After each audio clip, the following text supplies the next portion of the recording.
Hey everyone. Well, tomorrow I'm going to be doing the Global Fat Viking. The Fat Viking is a race that's held in Norway actually. During COVID they had shut down. So they opened it up at that time to the world and called it the Global Fat Viking. So you have the option of riding 50, 100, 150K. And you just participate by putting your picture of you with your bib and this year, a funky beard, on the Facebook page. So I'm going to be doing that this year. My lovely wife Kristen is actually currently out there riding now and doing her 100. She's going to do a little bit today, a little bit tomorrow. Woo!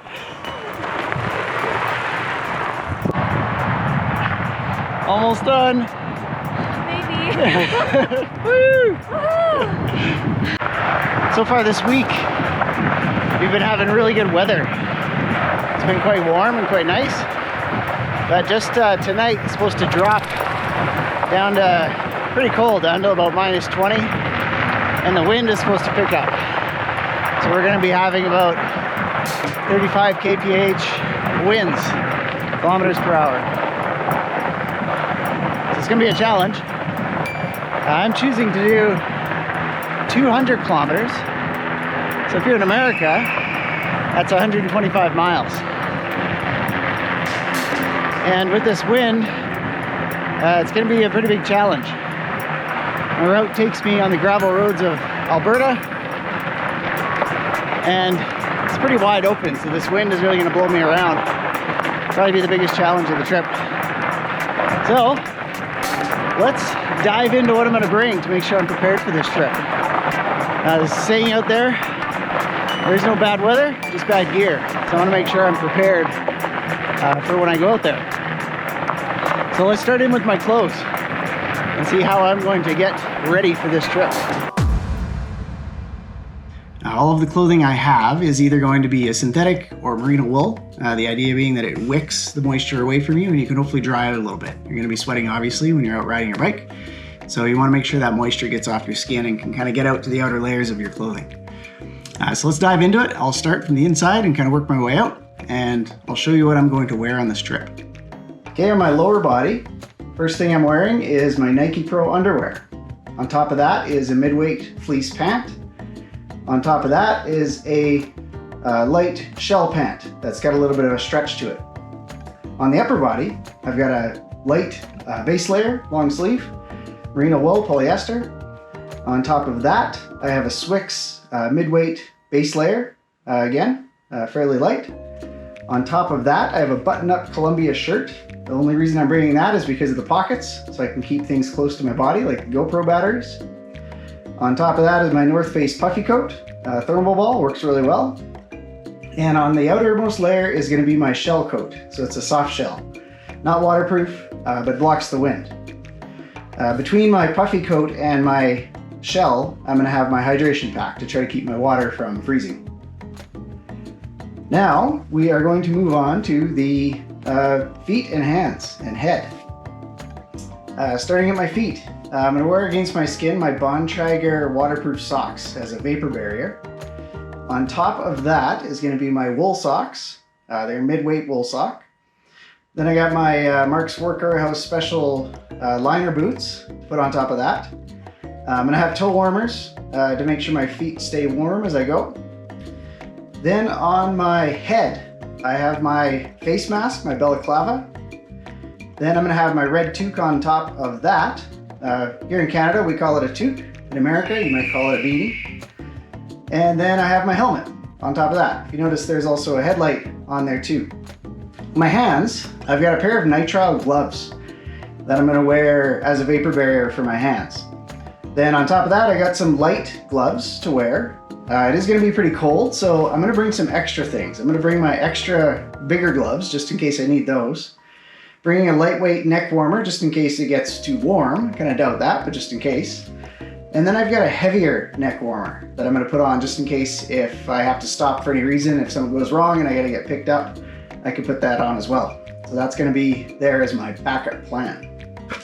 My extra stuff, I'm going to toss in this extra bag right here.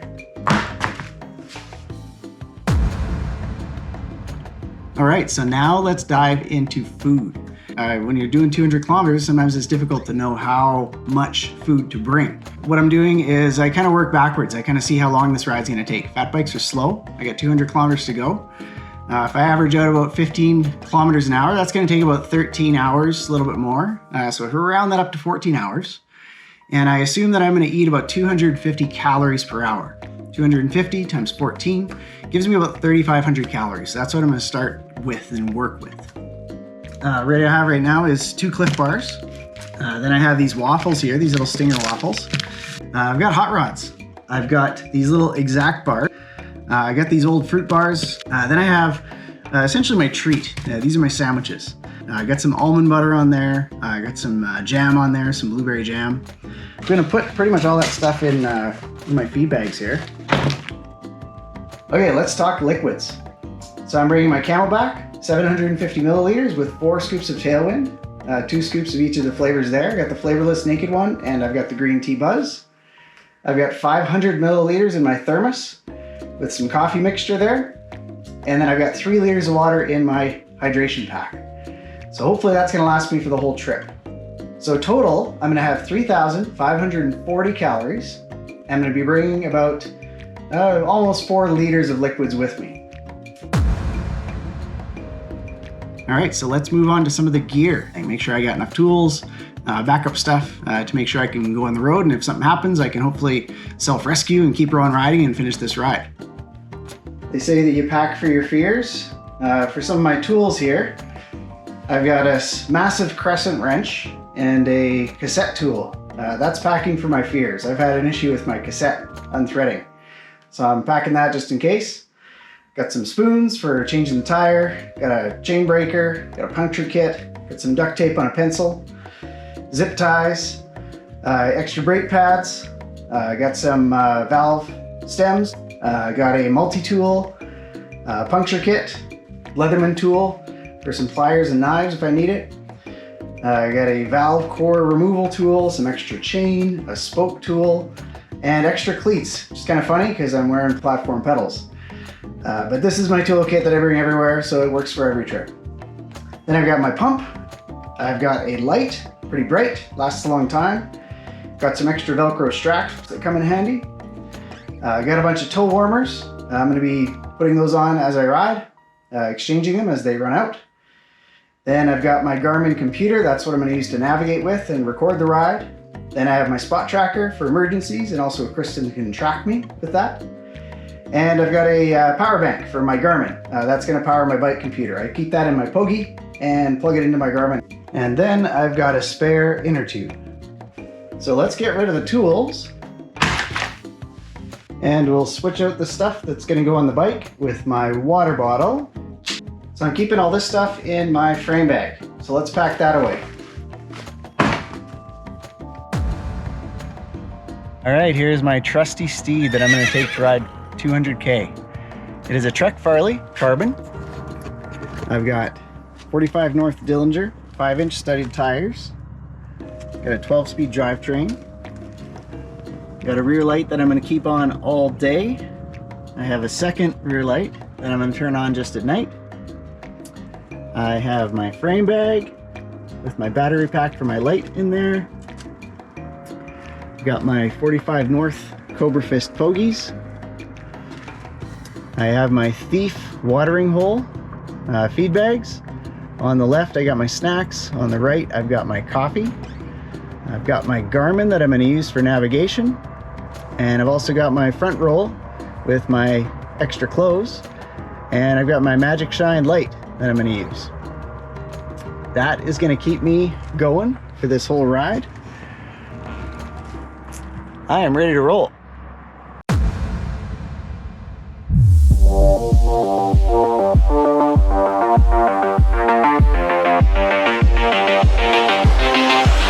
Good morning. Just starting to get to the edge of St. Albert here. Yeah, it's windy.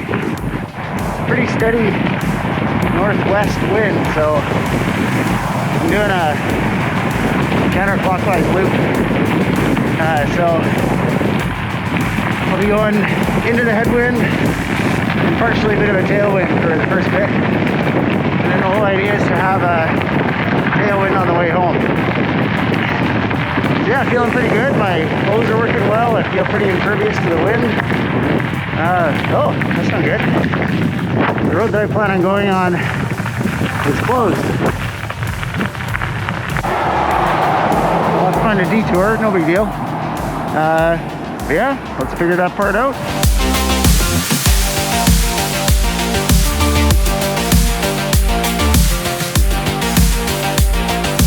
18 kilometers an hour and just got out of town and just started feeling that open wind. So far I feel pretty good. My clothes feel good. I feel warm. This, I keep wanting to call it a baklava, but I know that's a Greek dessert. It's balaclava. My face mask is working pretty well.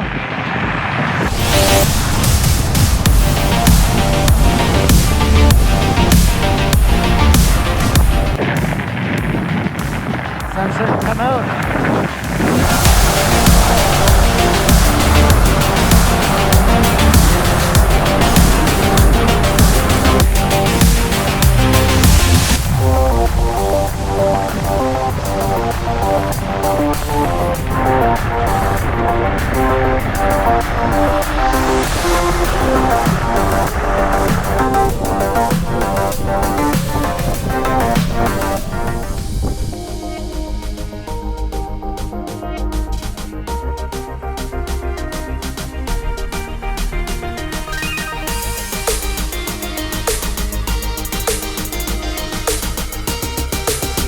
There, I stopped at the Alberta Train Museum because why not? It's a train museum. It's actually closed, but nice place to lean the bike. Overall, feeling pretty good. I'm keeping the mask up. It's kind of cold with that thing with the wind blowing against it, but yeah, feeling pretty good overall. The bike's rolling okay. All right, off I go. Wind, the hill of the prairies.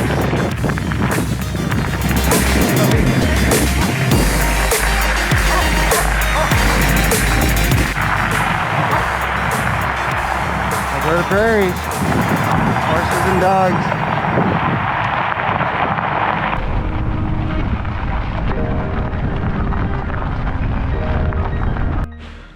Check out this frost layer inside of the coat.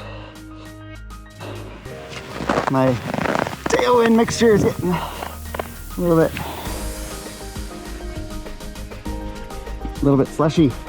I'm gonna dilute it. My first attempt at a drink out of my hose. Thing's frozen solid, so no good. So let's turn it into just a big water carrier.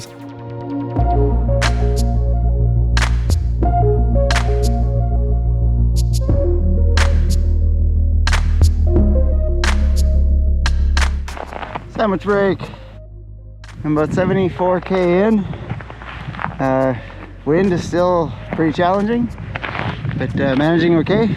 System is working out all right. My feet are a little bit cold, so that's one thing I'm dealing with. And you check this out. Got my slush drink. It's still drinkable though. About 5 hours in, it's still not totally frozen, which is pretty awesome.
I'm about see, about 93 kn. Now it's warmed up, it's minus 13 right now. Elapsed time about almost 7 hours. Just stopping in a section of road where wind is a little bit broken. Wind's blowing behind me right here. These trees give me a bit of a windbreak. Was able to switch the GoPro battery, get some more food in me, try to drink some more. I'm starting to get to that point where I'm feeling the fatigue a little bit. I'm not eating as much as I should, which is kind of typical actually, especially with these winter events, just this balaclava on and everything. You just want to keep going, and whenever I stop for 5-10 minutes, it's going to get cold, so got to keep moving.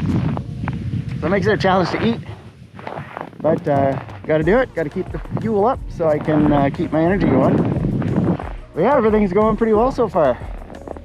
The bike having a rest also, just like me. And the bikes need love too.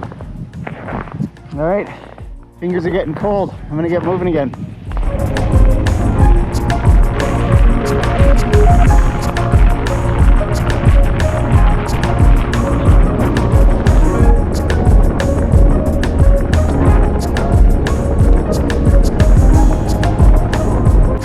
Gotta say, getting a little tired of this wind. I was ready for it, I knew it was coming. I'm also going to be really happy when I'm done. Pretty soon, turn the corner, it's going to be tailwind all the way home. It'll be nice when that comes.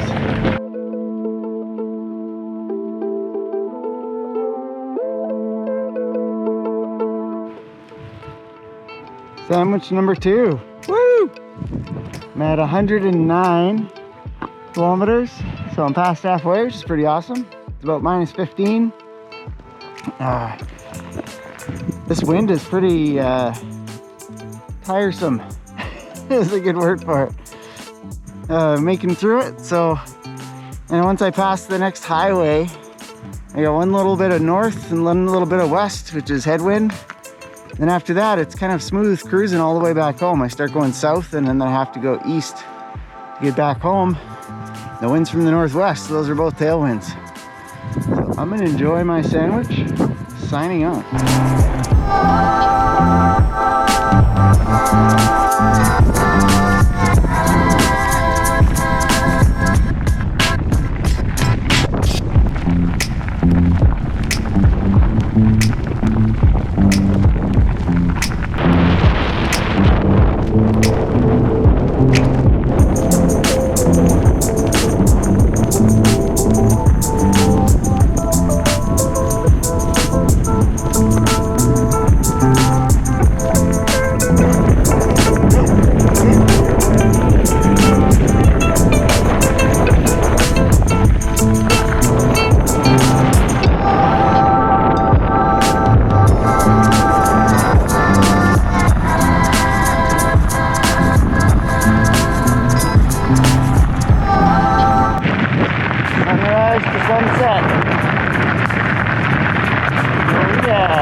mentioned the wind before. The wind is pretty heavy duty today. It really is actually. I'm coming up on my corner. I turn around, that corner, start heading home, and that's when it's the tailwind. Looking forward to that moment.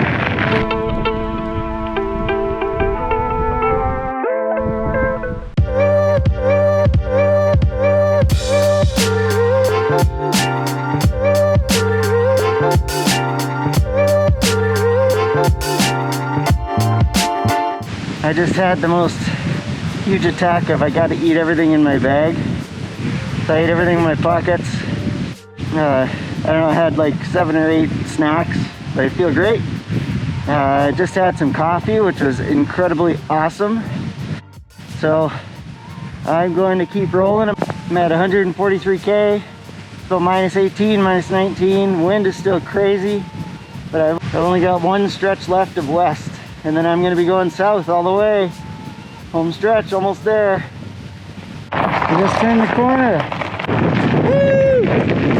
One more headwind. Home stretch. Let's get it done.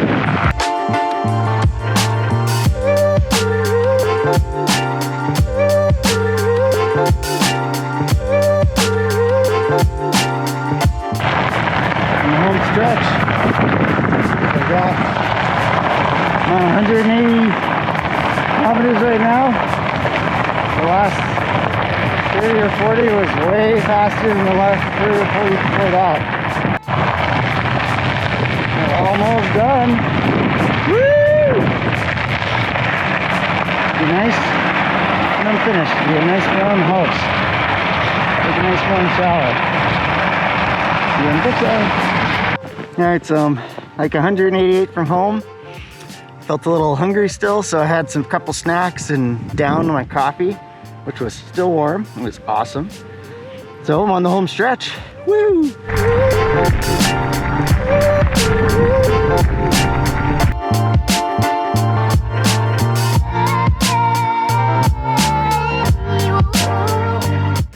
Well, everyone, I did it. All finished. Take a look here. Got 200K. Right now temperature's minus 18, 19 pretty much. Took me 15.5 hours. Pretty close to what I guessed. I thought 14 in my food calculations, and I was pretty close to that. Not quite home yet. I just got a little ways to go and I'll be home.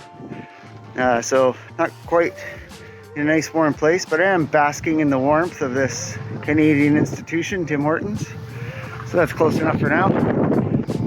So how did it go? I don't know. Words of advice: don't do a 200 kilometer ride in minus 30 wind chill. Might be good advice. Anyway, still a pretty nice day overall. I'm just kidding with that. If you want to do it, go ahead. If you're prepared, it's actually not too bad. You know, for me, everything worked out okay. Clothing, this head system worked out okay. I can see why people wear goggles and really kind of beef up their face gear, because the wind did really kind of cut through it at times. But most of the time it was all right. I was feeling pretty warm all the way through. Stuff on my body worked out really well. The hydration pack stayed liquid. I still got a little bit of water left. It's kind of cool actually seeing how all the wicking actually works. You can check in there. I don't know if the lighting's good enough, but there's like a big frost layer inside. You can see, you know, the sweat on me worked its way out to these outer layers and froze in between these two layers. It's kind of cool to see. I was never able to use this thing. This froze instantly, and I never took a sip out of this at all. But I was using the hydration pack just to fill up my water bottle as I went. My pants and that system worked out really well. I was warm the whole time, never had an issue with that. My foot system worked out okay. I've said before, I've got kind of a tendency for cold feet. So there's times where I waited too long to put on toe warmers, and so it took a while for those to kick in. So there's times where I had cold feet, you know, but overall, like right now, they're pretty warm. So that worked out okay as well. Gloves worked out okay. I was, you know, my hands would get cold when I would stop and fiddle around with food and do stuff. But it was just, once I put them in the pogies and started riding again, I'd be all warmed up. I guess word of I guess wisdom in this is I was planning for a one-day ride. I don't know how those Iditarod guys do it, you know, where they're going out multi-day riding and doing this. Like, I'm really happy to be in home. My lovely wife Kristen got some pizza and wings that I'm gonna chow down on before I go to sleep. So I don't know how they do it multi-day. Just sleep outside when you're all like, you know, moistened up like this with all your sweat and all this frost everywhere, and then have to just climb in a bivy bag and then get up and do it again the next day. Really admirable those guys can do that kind of stuff. Food wise, everything worked out okay. I ate pretty much all my food. I only had 2 Cliff Bars left in my pocket here. Those are the only things left over. Drank all my coffee. My water is still like I say, liquid in the hydration pack, but it is probably a block of ice right now in here. So I can hear some water moving around in there. Putting all that tailwind in there lowers the freezing point, whatever, but it stays kind of slushy, so it doesn't quite freeze into a solid block of ice, and I think keeping it in my frame bag really helped too. Does that work out well? Definitely the challenge was the wind. That was rough. Going into some of those spots, whenever I was going west, I had this wind just blowing in my face, and I had my computer on my map most of the time, so I don't know how fast I was going, but it was a crawl. I don't know, 7 kilometers an hour, maybe something like that. But then once I got out of the wind, it worked out pretty good, so I was pretty happy with the way that worked.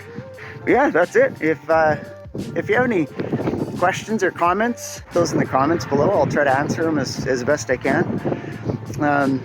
I guess, again, a word of warning, if you're ever going to attempt this, make sure you do some practice riding first. I spend a lot of time outside in the winter, so I kind of know what works for me. What works for me may not work for you, so make sure that you are prepared and you know what works for you. Get out there in some cold temperatures, see how you feel, see how you can manage it yourself.